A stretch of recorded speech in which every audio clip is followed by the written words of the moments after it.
Our guest today is Abdulrahman, a young American converted to Islam in an early age. Let us hear his story. I was born into a Christian family, but we weren't very practicing. We would go to church just a few times a year for Christmas and Easter and the holidays. And God only existed on Sunday in church in my family and not outside of the church. And many American families are like this. I've always been a very logical thinker, and when I was about 11 or 12 years old and I started thinking for myself, I asked myself, does God exist? And this question I felt was pushed on me by a clash between science and religion, or rationality and religion in America. And I think that tradition goes back to the Christian church in Europe. And there were always issues between the Catholic Church and science and advancement.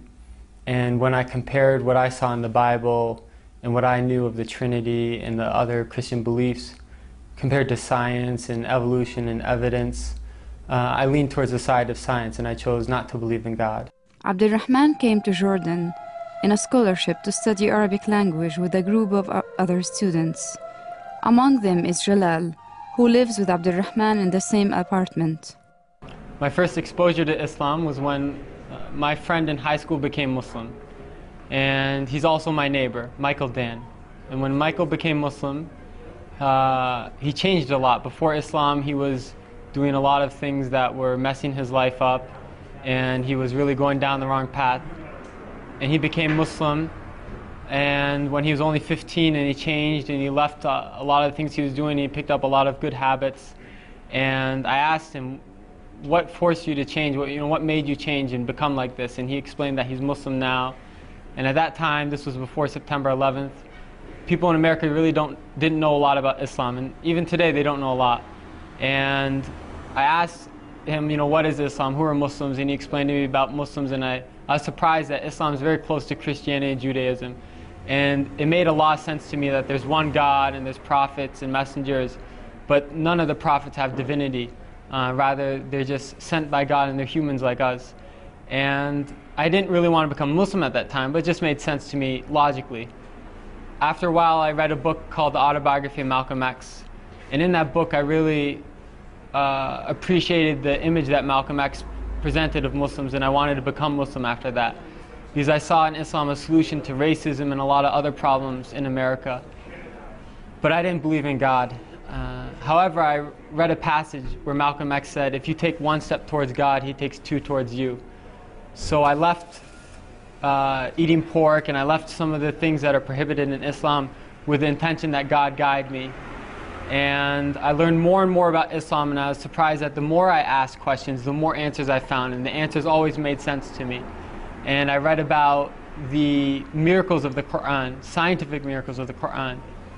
And they're many. I got to know Abdulrahman through a program funded by the State Department called the Critical Language Scholarship, in which we spent 2 months studying in an Arabic country, and it happens to be Amman, Jordan this year. And so this is where I got to know Abdulrahman first. I actually first met him at an orientation that we had in Washington, D.C. Several things that I think are very special about Abdulrahman was that, number one, he converted to Islam, but he converted with a knowledge of Islam. He's not a convert that doesn't know anything about Islam. He's one that's serious about studying Arabic. He recites the Quran on a regular basis.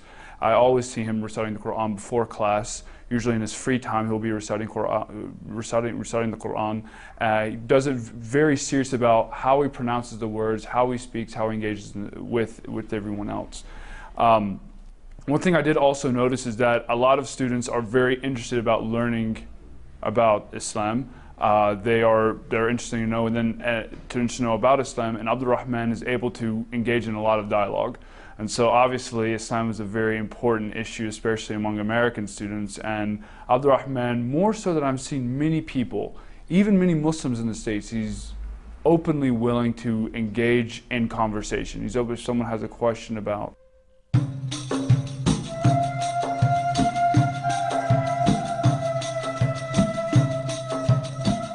We are now with Abdulrahman in Acre Center, where he takes intensive courses in Arabic language.